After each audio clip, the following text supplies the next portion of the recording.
মেথি দিয়া পাঁচফোড়ন দিয়া আর সাথে আমি ফুলকপি সিদ্ধ দিয়েছিলাম, একটু ফাঁপ পালাইলাম।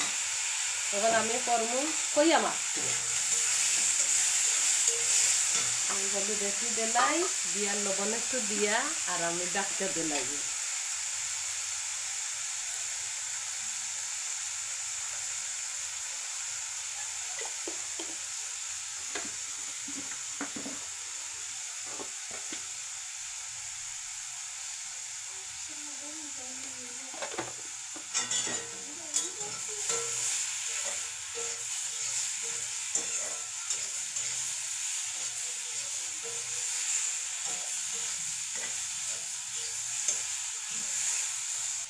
এখন সামান্য জল দিব, একটু জল দিব আর একটু জল দিলাইব, একটু ফাঁপ পালাইছি তবুও।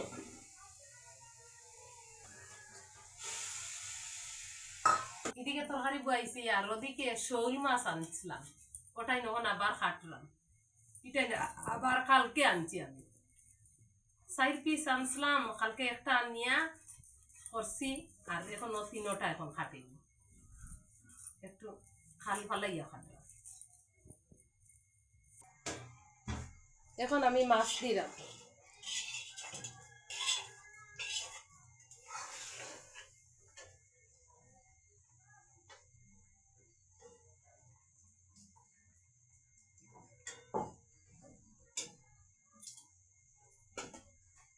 এক সময় তাকে আমি তরকারি জাল দিলাম, এখন আমার তরকারিটা কমপ্লিট হয়ে গেছে, মানে কাঁচামরিচ আর ধনিয়া হতাইতাম, জিরার গুঁড়া দিব শেষ।